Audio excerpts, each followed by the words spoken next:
Let us pray in the name of the Father, and of the Son, and of the Holy Spirit.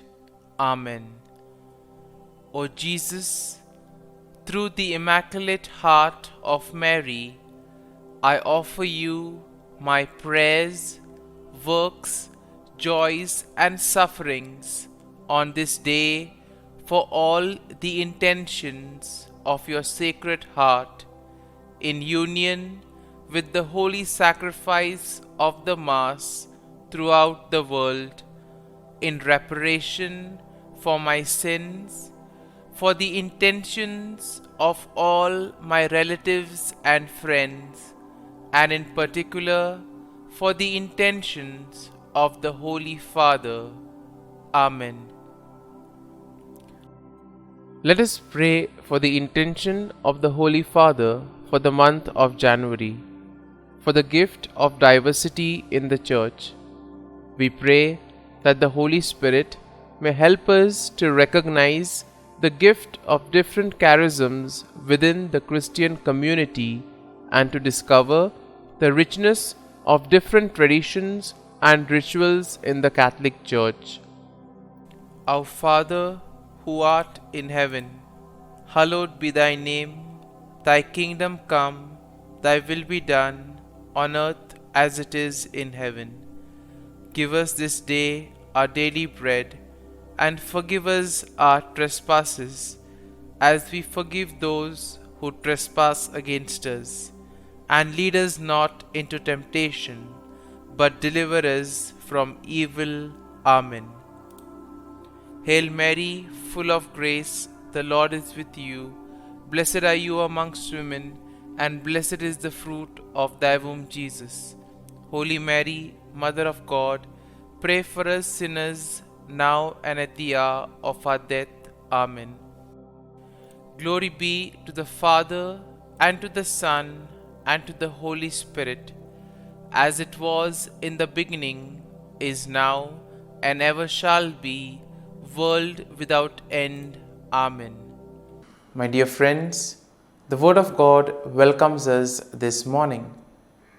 And as we begin this day, let us begin by spending time with the Lord. As we have decided to welcome this day in the presence of the Lord, let us begin by thanking Him for all that He has done for us, all the blessings that He has bestowed on us, and most importantly, for all the graces, for all the favors that He has given us right from our birth till now. On many occasions, we see that because we are caught up with so many other activities, because of our busy schedule, we don't pay attention to these small details that are there in our lives. Very often, these graces, these blessings, which are so important in our lives, are kept aside. And therefore today, as we begin today's morning prayer, we ask the Lord to give us the grace so that we may be able to appreciate the good things that He has done for us. And therefore, it is appropriate that we begin today's prayer by thanking the Lord for all that He has done for us.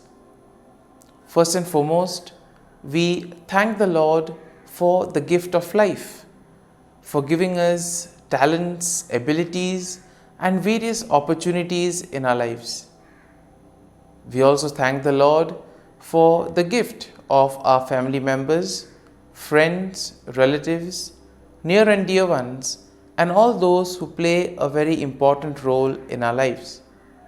Now we see that there are so many people who have been instrumental in our lives in so many ways. These people have dedicated their time and effort, and thus they have shaped and helped us become who we are.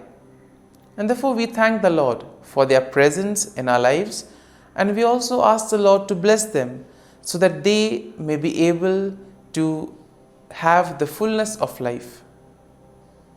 We also thank the Lord for the gift of this day, yet another day that we have been given to make good use of our talents, of our abilities, and more importantly, to make a difference not only in our lives, but also in the lives of those around us. We also thank the Lord for the various opportunities that He has given us. Opportunities to put our talents, to put our abilities to use. And at the same time, opportunities to help others make a difference in their lives. Lord, we also want to thank You for all the experiences that You have given us. Some of these experiences may be really good. We may want to cherish these experiences. But there may be other experiences which may be bitter, which may be harsh. Nonetheless, these bitter experiences may have taught us a lot in life. These are the experiences that have made us stronger. And therefore, Lord, we thank You for giving us these experiences, for making us better individuals, for making us stronger, and thus for preparing us to face the challenges in life. And therefore, my dear friends, as we participate in this morning prayer, let us ask the Lord for this grace that we may be able to radiate His presence to the world around us, that we may be able to become messengers of peace, joy, and love, spreading His message of goodness, spreading His message of peace and love to the world around us. And therefore, let us ask the Lord to accompany us in whatever we do today, so that every action, every word may radiate His love, peace, and joy.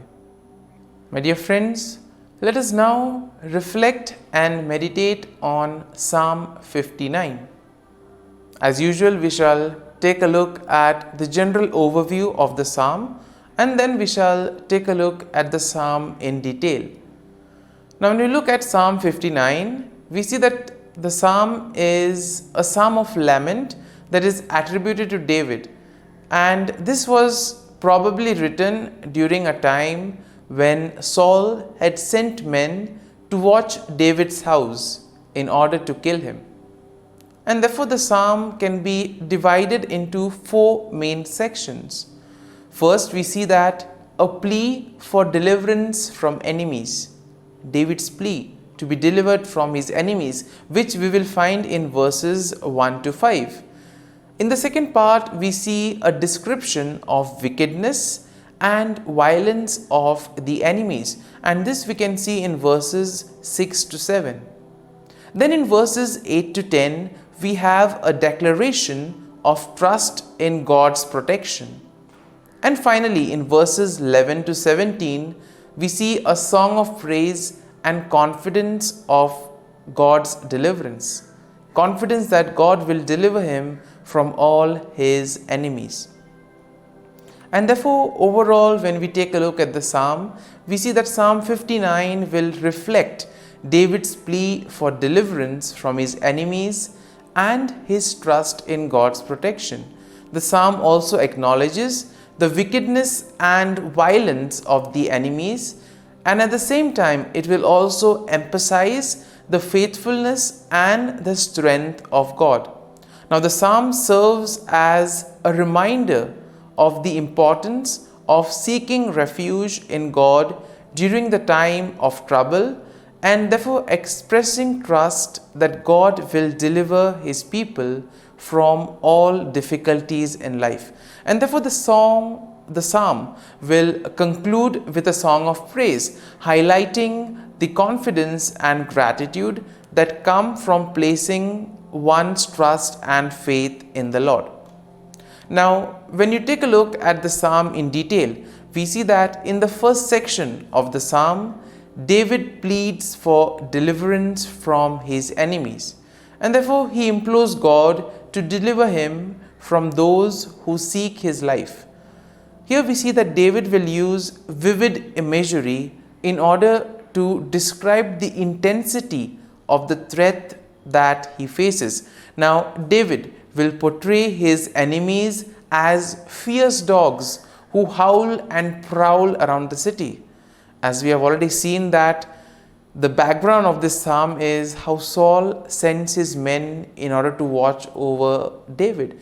And therefore, probably here we can see that the fear or the anger, the grief, the sorrow that is probably there in David. And this is what prevents him in order to live a fulfilled life, because he's already been watched, he's always being surrounded. And therefore, he uses very strong language, crude language, in other words, giving examples like fierce dogs who are ready to attack him at any time.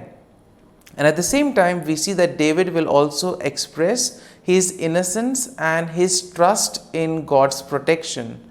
And in this way, he also pleads to God for God's intervention. Now, when we look at today's world, we also see that it's not very easy in order to practice one's own beliefs, etc. And there may be various factors for this. Sometimes we ourselves could feel as if we are being watched, as if we are being tormented by others.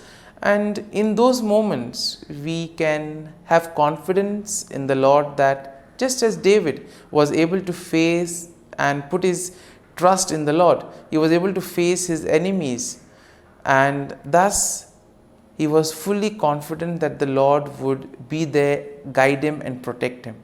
This is the level of confidence, this is the level of trust that all of us are called to have.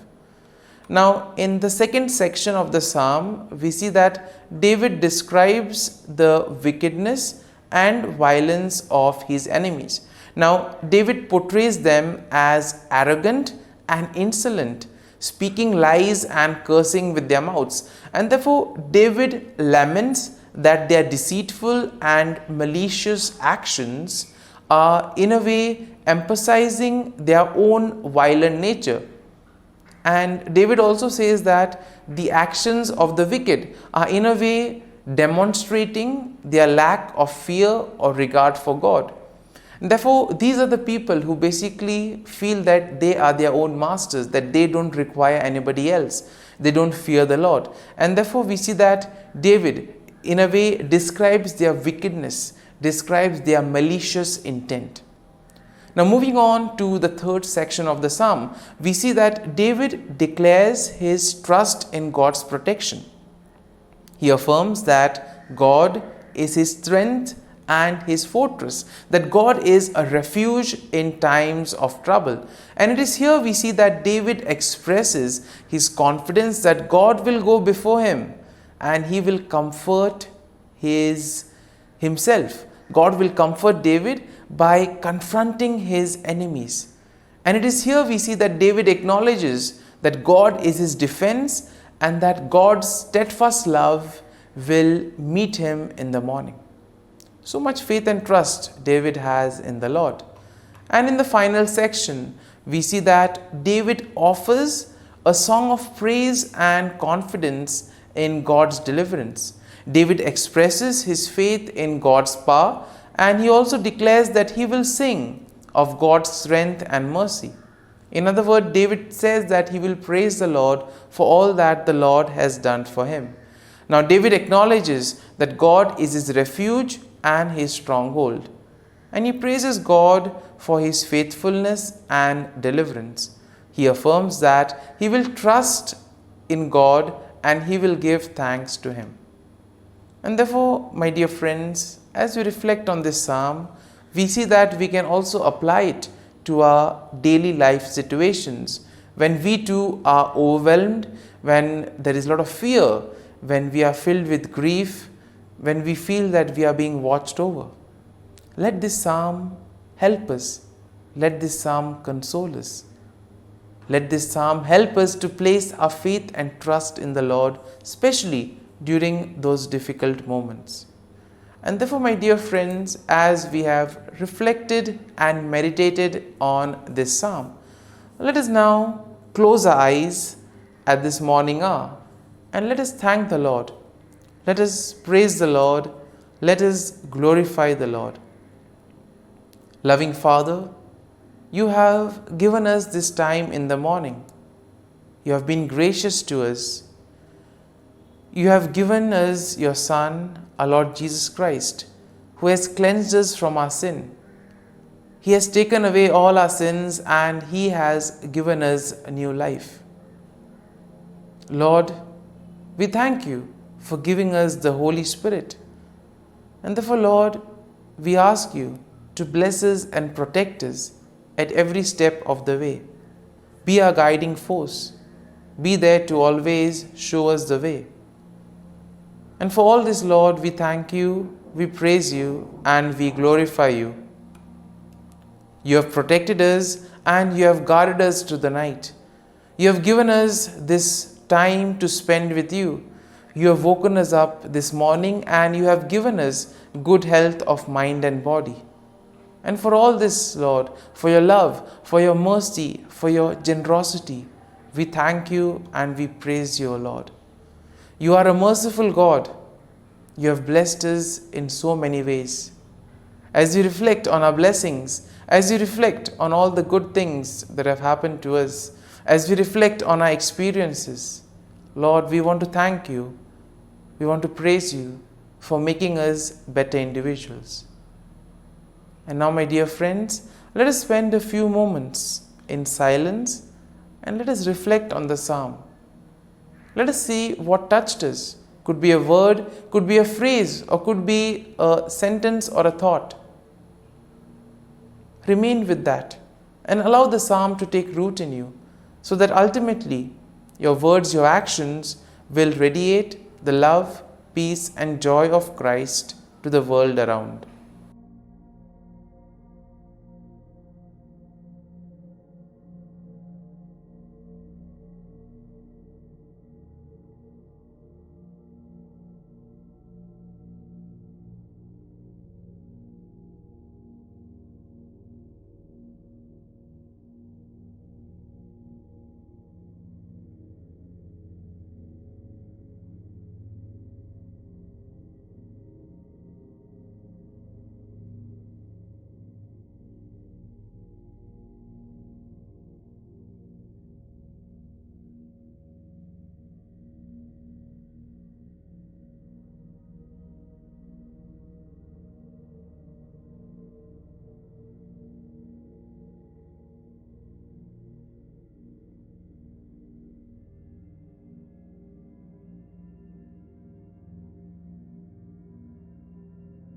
Prayer to Saint Michael the Archangel for protection.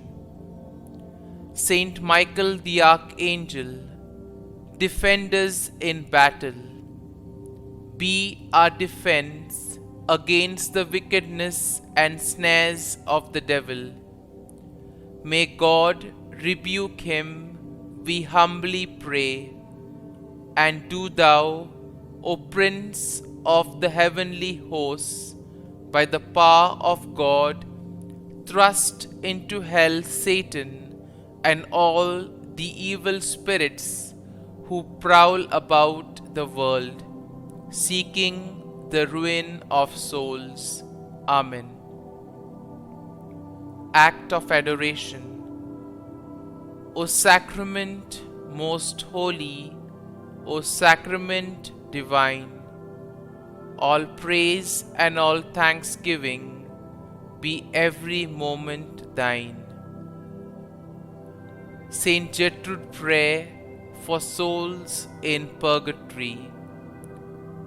Eternal Father, I offer Thee the most precious blood of Thy divine Son, Jesus, in union with the masses said throughout the world today, for all the holy souls in purgatory, for sinners everywhere, for sinners in the universal church, those in my own home and within my family.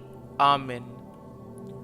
May the divine assistance remain always with us, and may the souls of the faithful departed through the mercy of God rest in peace.